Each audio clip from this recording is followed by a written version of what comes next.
नमस्कार, आपका स्वागत है हमारे चैनल पर। पिछले 15 महीनों की लगातार लड़ाई के बाद इसराइल और हमास ने आखिरकार एक टेबल पर आकर एक डील के ऊपर साइन करने का फैसला कर लिया है। यह सीज फायर डील काफी मुश्किलों के बाद बनी है। कई बार वार्ता रद्द हुई, कई पॉइंट्स पर दोनों पक्षों के बीच में असहमति बनी, लेकिन दोनों दोबारा वार्ता की टेबल पर वापस आए और फाइनली यह डील अब दुनिया के सामने है। क्या है इस डील में, किन लोगों की कोशिशों के बाद यह डील सामने आई है, इसके बारे में हम जानेंगे इस प्रोग्राम में, इसलिए आप जुड़े रहिए हमारे साथ। अमेरिका, मिस्र और कतर के संयुक्त प्रयासों से संघर्ष विराम संभव हुआ है। यह लड़ाई जो इसराइल और हमास के बीच चल रही थी, हाल के इतिहास की सबसे विनाशकारी और सबसे बड़ी लड़ाइयों में से एक है। अगर इसराइल की कैबिनेट और सरकार इस समझौते को मंजूरी दे देती है तो समझौते का पहला चरण 19 जनवरी 2025 से शुरू हो जाएगा। यह संघर्ष विराम समझौता 3 मुख्य फेजेस में डिवाइडेड है।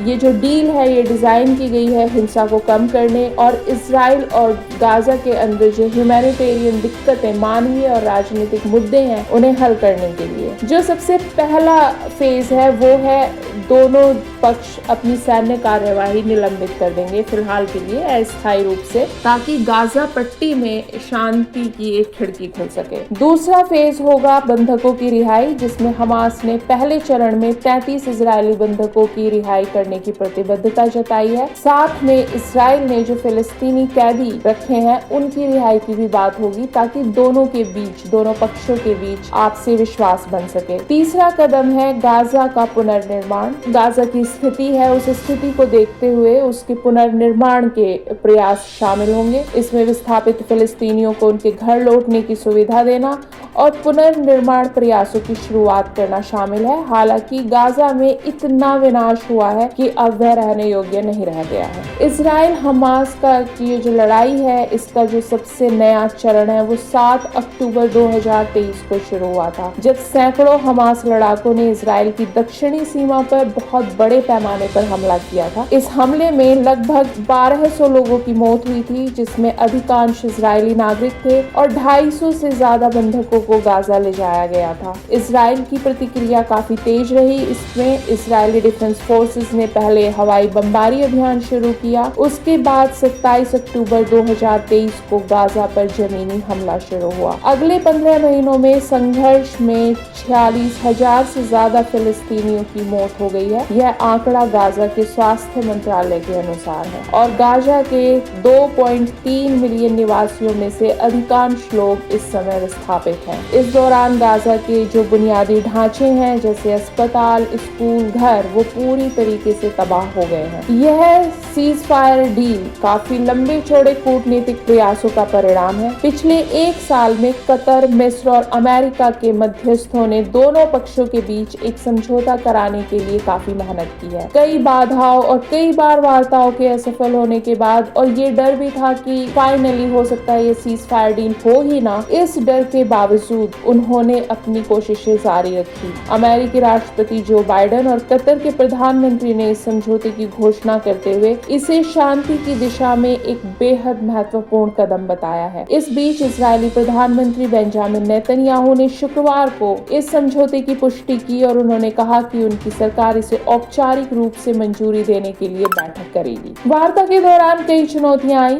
नेतन्याहू ने हमास पर कुछ बिंदुओं पर पीछे हटने का आरोप लगाया, जबकि इसराइल के सत्तारूढ़ गठबंधन के भीतर भी विरोध चल रहा था। उसके कारण भी इस समझौते के पटरी से उतरने के कई बार चांस बने। 2 पार्टियों ने संघर्ष विराम का कड़ा विरोध किया है और उन्होंने कहा है कि अगर यह समझौता आगे बढ़ता है तो वह सरकार से निकल जाएंगे। यह राजनीतिक असहमति समझौते की नाजुकता और इसके कार्यान्वयन में नेतन्याहू के सामने जो चुनौतियां आएंगी उन्हें दिखाती है। गाजा में इस समय ह्यूमैनिटेरियन संकट बहुत भयावह है। संयुक्त राष्ट्र के ह्यूमैनिटेरियन मामलों के समन्वय कार्यालय के अनुसार गाजा की लगभग 60% इमारतें या तो टूट गई हैं या तो पूरी तरह नष्ट हो गई हैं। अस्पताल, स्कूल और सड़कों जैसे जो बुनियादी ढांचे हैं उन्हें भारी नुकसान पहुंचा है। गाजा के 36 अस्पतालों में से केवल आधे ही, वो भी आंशिक रूप से काम कर रहे हैं। कई बार के हमलों और आवश्यक आपूर्ति की कमी होने के कारण बंद के कगार पर हैं। गाजा के 88% से ज्यादा स्कूल या तो टूटे हुए हैं या पूरी तरह खत्म हो गए हैं, जिससे 6 6.25 लाख से ज्यादा बच्चे 1 साल से ज्यादा से औपचारिक शिक्षा से वंचित हैं। गाजा में 92% आवास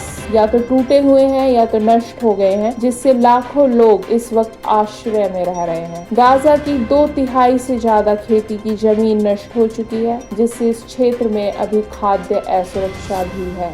गाजा का पुनर्निर्माण एक बहुत बड़ी कोशिश होगा और कुछ विशेषज्ञों का यह अनुमान भी है कि क्षेत्र को कवर करने वाले 42 मिलियन टन मलबे को हटाने में कम से कम 10 साल लग सकते हैं। संघर्ष विराम समझौते पर अंतर्राष्ट्रीय समुदाय की मिलीजुली प्रतिक्रिया आई है। G7 के नेताओं ने इस समझौते को एक महत्वपूर्ण डेवलपमेंट बताया है और कहा है कि दोनों पक्ष इसे पूरी तरीके से क्रियान्वित करें ताकि गाजा में शांति हो सके। बाइडेन प्रशासन ने थोड़ा सतर्क होकर अपनी प्रतिक्रिया दी है। उन्होंने कहा है कि यह अभी शुरुआती कदम है, इसे आगे बढ़ाने के लिए लगातार कूटनीतिक प्रयासों की जरूरत होगी। दूसरी तरफ पूर्व अमेरिकी राष्ट्रपति डोनाल्ड ट्रंप ने अपने सोशल मीडिया प्लेटफॉर्म पर इस समझौते का पूरा श्रेय लिया है और इस क्षेत्र में उन्होंने शांति प्रयासों से बनी ये जो डील है इसे एक एपिक डील बताया है। हालांकि संघर्ष विराम एक महत्वपूर्ण पहला कदम है, लेकिन चुनौतियां अभी भी बनी हुई हैं। गाजा के बुनियादी ढांचे को बहाल करना और मानवीय संकट को हल करना, इसमें बहुत ज्यादा अंतर्राष्ट्रीय समर्थन की जरूरत होगी, दोनों गाजा,